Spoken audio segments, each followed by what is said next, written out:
Bonsoir à tous, bienvenue à ce flash d'information. L'État ivoirien envisage de renforcer sa coopération avec ses partenaires au développement. Le vice-président Daniel Kablan-Duncan vient d'échanger avec le nouvel administrateur de la Banque mondiale pour la Côte d'Ivoire et avec une autre délégation de partenaires. Des entretiens tenus en marge du sommet sur le financement de la santé à Abidjan. La Côte d'Ivoire, selon le vice-président ivoirien, ambitionne d'accroître les ressources internes à hauteur de 15% par an en faveur de la santé. On en sait plus avec Awa Touré. La délégation des partenaires techniques et financiers reçue par le vice-président de la République au thème du sommet présidentiel sur le financement de la santé comprenait l'ambassadrice de la France pour la santé mondiale, Stéphanie Sendou, et le directeur exécutif du Fonds mondial de lutte contre le sida, la tuberculose et le paludisme, Peter Sands. Ces deux personnalités ont salué les efforts du gouvernement ivoirien en matière d'amélioration de l'offre de santé.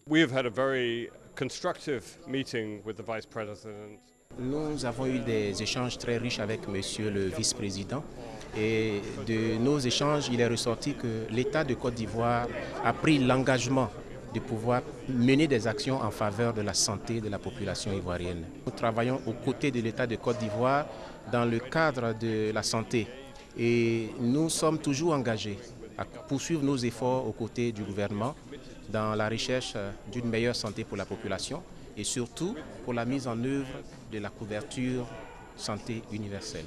Le vice-président de la République s'est par ailleurs entretenu avec l'administrateur de la Banque mondiale pour la Côte d'Ivoire. C'est la première fois que j'arrive en Côte d'Ivoire depuis ma prise de fonction, donc il était normal que je vienne me présenter aux autorités et aussi évoquer, disons, la coopération entre la Côte d'Ivoire et le groupe de la Banque mondiale. L'économiste Jean-Claude Tchatchouan est depuis octobre 2018 l'administrateur du groupe Afrique 2 à la Banque mondiale, un groupe composé de la Côte d'Ivoire et de 22 autres pays africains. Le parc automobile des directions du ministère de l'Emploi et de la Protection sociale a été renforcé. 525 véhicules d'un coût de 500 millions de francs CFA ont été remis par le ministre Pascal Kwaku-Abina à différents services de son département. Ces engins roulants permettront ainsi aux agents de travailler dans de bonnes conditions. Les chrétiens de Côte d'Ivoire, à l'instar de ceux d'autres pays, commémorent ce vendredi la passion du Seigneur Jésus-Christ. Cet après-midi, plusieurs fidèles à Abidjan, comme à l'intérieur du pays, ont pris d'assaut les artères principales des villes pour mimer à travers le chemin de croix les différentes stations retraçant la souffrance du Christ depuis son arrestation. Depuis son arrestation jusqu'à sa mort à Golgotha. Le vendredi saint, je rappelle, est l'avant-dernière étape de la Semaine sainte qui a démarré le 14 avril dernier avec la célébration de la fête des rameaux, marquant l'entrée triomphale de Jésus-Christ à Jérusalem. Et cette semaine s'achèvera dimanche prochain par la fête de Pâques ou la résurrection de Jésus-Christ.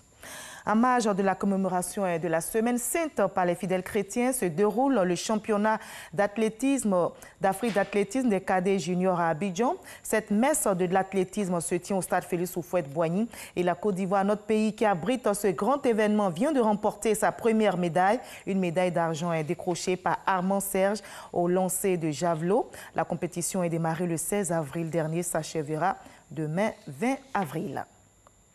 À l'étranger, au Mali, qui succédera au Premier ministre Soumeylou Boubèye Maïga? La réponse à cette question devrait être connue les jours qui viennent. Le chef du gouvernement a démissionné hier vendredi, quelques heures seulement avant le vote d'une motion de censure à l'Assemblée nationale.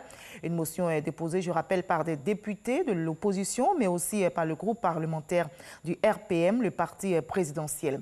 En poste depuis 16 mois, l'ex-premier ministre cristallisait les critiques depuis plusieurs semaines. Des critiques accentuées, notamment après le massacre de 160 Peuls à Ogossagou en mars dernier. Des chefs religieux avaient appelé à des manifestations pour demander un changement de gouvernance. Au Soudan, les manifestants maintiennent la pression dans la rue depuis maintenant 2 semaines. Une pression exercée sur le Conseil militaire de transition qui assume le pouvoir depuis le renversement d'Omar el-Béchir. Ce vendredi 19 avril à Khartoum, l'opposition civile a fait une annonce importante. Il s'agit de l'Association des professionnels soudanais.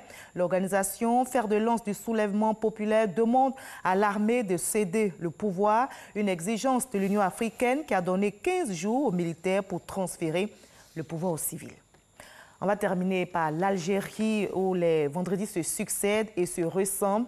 Les manifestants sont de nouveau descendus dans la rue. Aujourd'hui, jour de la grande prière hebdomadaire. C'est le 9e vendredi de mobilisation pour les Algériens qui ont encore massivement battu le pavé, malgré la démission du président du Conseil constitutionnel. C'est le numéro 3 de l'État. Les positions n'ont donc pas bougé. Les manifestants exigent un changement radical du régime et le départ de tous ces hommes.